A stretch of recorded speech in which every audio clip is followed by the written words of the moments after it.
Right. And even if you think it's a joke, if you think it's funny, or you're trying to lighten the mood, or like, that doesn't matter. I almost feel like making light of it and laughing about it is even more destructive sometimes, because that just normalizes the issue. Absolutely. It totally does.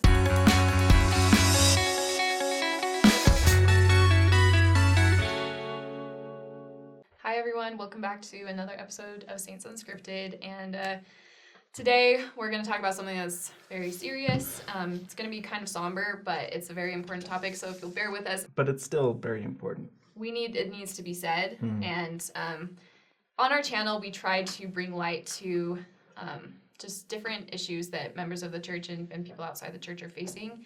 And a very prominent issue all over the world is violence against women. And today we wanted to hit on two specific things. The first being sexual harassment, specifically in the workplace, in the community.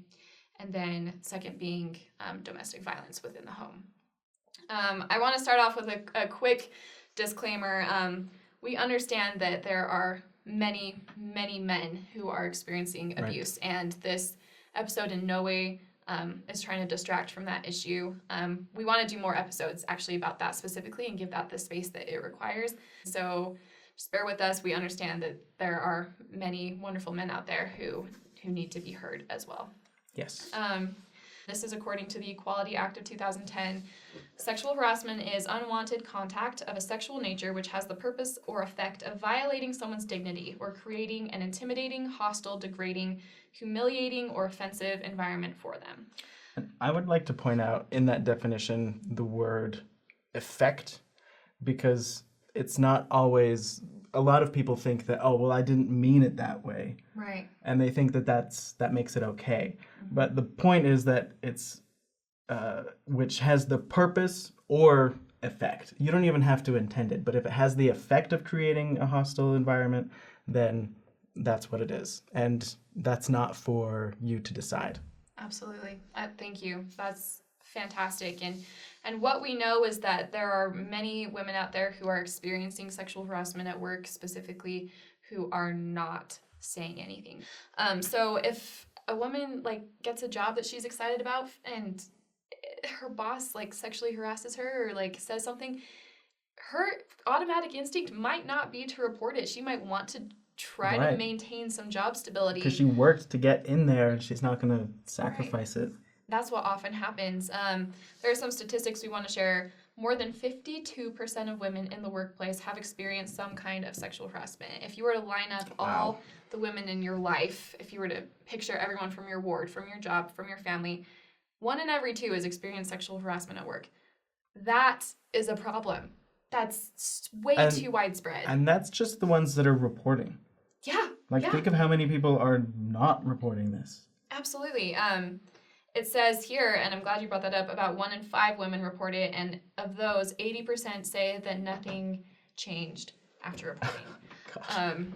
And this is where I tend to get a little fired up, because the women in my life, they're just trying to make it. They're just trying to provide for their kids. They're just trying to be safe. And the fact that 52% of women are experiencing this, probably far more, and 80% say that nothing changed, that makes me angry. But I think that it's righteous anger, quote unquote. It definitely is righteous indignation. Yeah. For sure. I feel like I've been very fortunate where I've had some very safe work environments. There was one where I didn't feel safe. Just a very kind of creepy, slimy boss who would say, oh, wow, you look great today. And he's 40, 50s. And That's I was not okay. 16. Oh, gosh. And turns out he actually was prosecuted for fraud and embezzlement later. Really? And I was only at that job for a couple months, but I feel like if I had stayed, it could have possibly escalated. Some people know I worked as a bus driver in Alaska, and one time I was just kind of trying to educate some of my coworkers about the fact that women, sometimes it's just scary to, be a woman, to walk around. Right.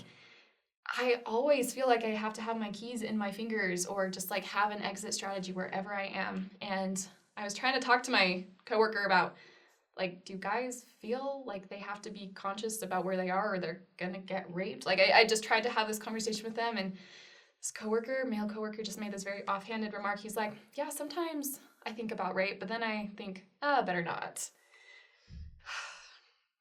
And he was making this joke to a big group of people, and everyone laughed. And I felt very unsafe. Wow. Not like, oh, I better get out of here, but I just like felt sick to my stomach because this group of people were these coworkers that I come to love and trust thought that was okay. Right, and you were openly having this conversation with them. Like, that should have been the one time they would have been smart enough to not make a comment like that, and they still felt comfortable making that comment. Right, and which says something about... A lot of the people there were members of the church, and I want to say very kind, empathetic human beings, but my point is that this does not have the gravity that it needs. I think the point that I'm trying to get across is that you can't make sexually suggestive comments liberally at work or in, hopefully not church, but or in your community. Like you just shouldn't. Right. And even if you think it's a joke, if you think it's funny, or you're trying to lighten the mood, or like, that doesn't matter. I almost feel like making light of it and laughing about it is even more destructive sometimes, because that just normalizes the issue. Absolutely. It totally does. And I want to share this quote that we have. The humiliation or intimidation of sexual harassment lies in making someone feel that their physical attributes are their main value to the workplace, which undermines any skills or talents or insights or hard work that they may have brought about. So stop. If you know someone who is objectifying a coworker, call them out. And if you're that person, you need to change. And if you are being victimized, you're not alone at all. And so if you speak up, like you're standing for so many women out there.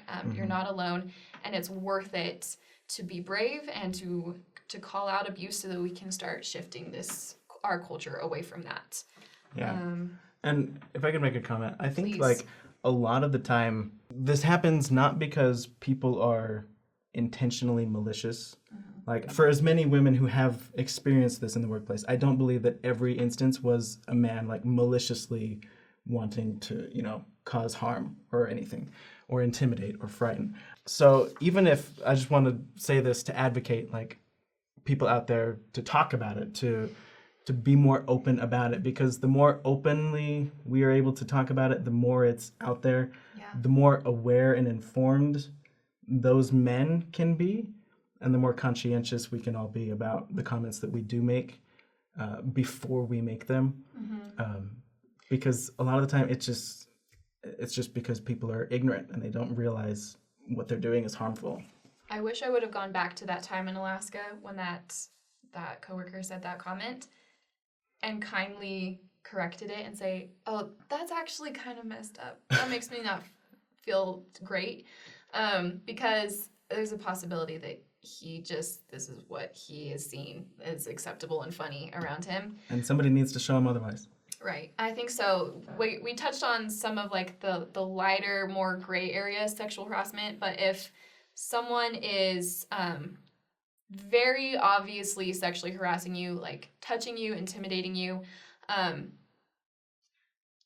we have resources now where we can report it, and there are resources out there. There are hotlines, there are people out there who can empathize. There's more education about it than ever before. So if that is you, I would just implore you to just be brave.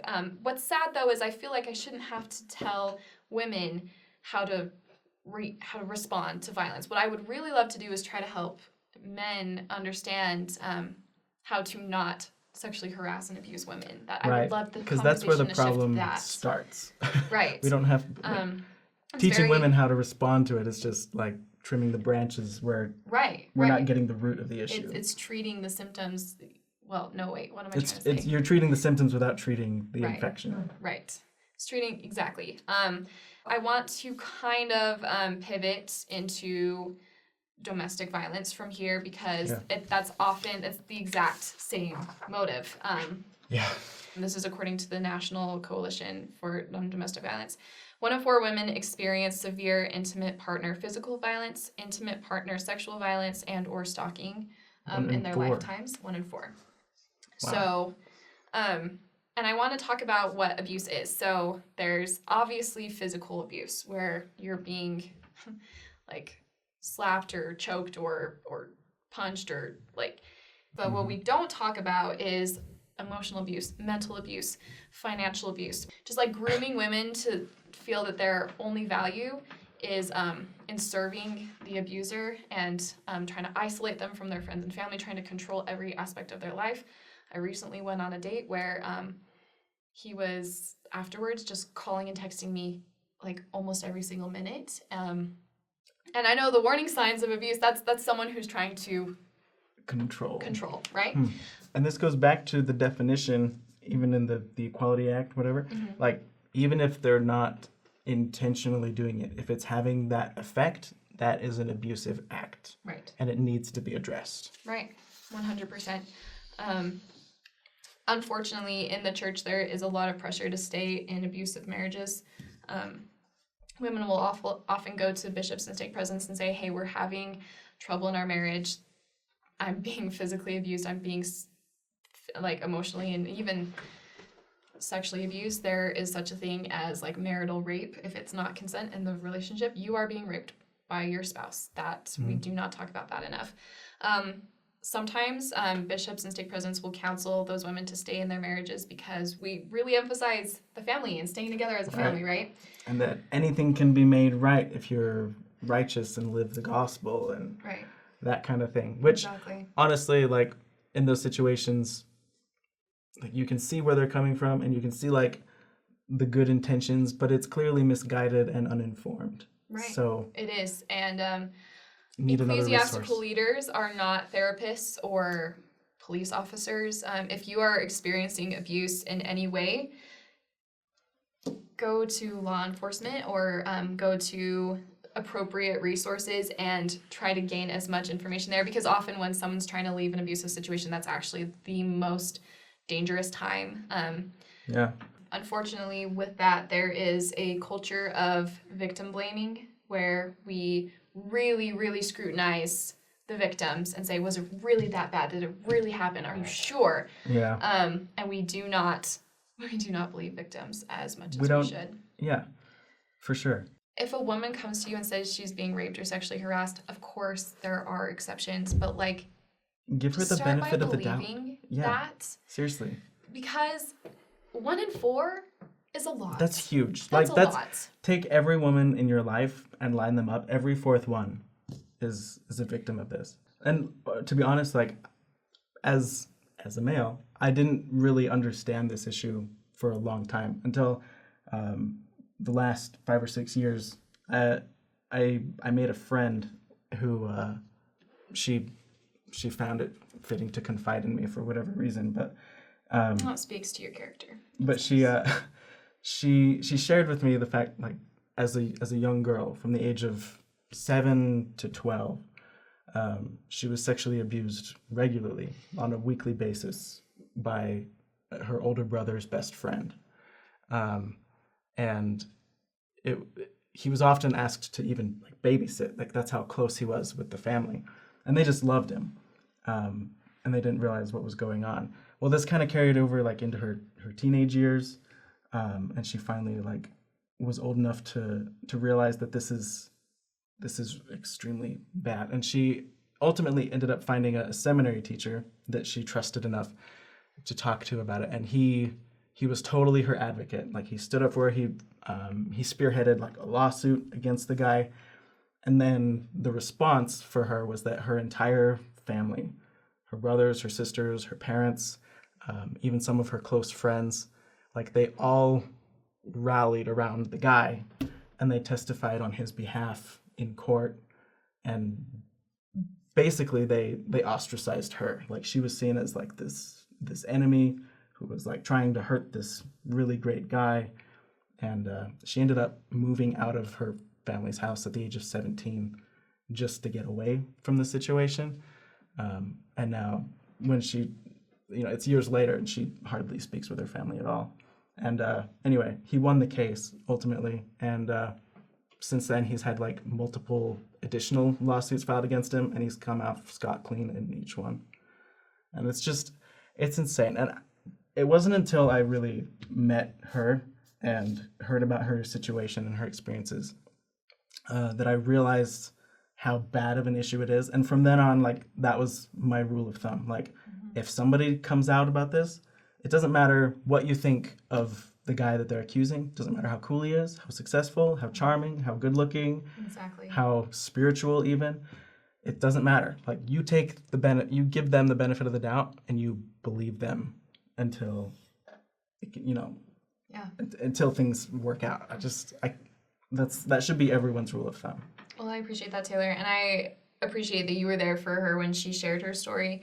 I want to quickly say that I am a product of a life where I've had wonderful men around me who have valued me for the right things, who have made me feel safe in my workplace and in my home. And there's people like that in my life, people like you. You have the power to stand up for these women.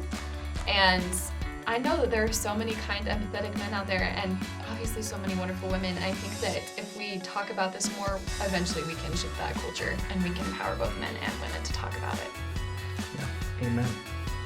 So guys, that's our episode for today, and if you stuck with us through the whole thing, thank you. If you have any thoughts or additional comments, please leave them below. We love to check them and engage with you. So thanks, guys. See ya.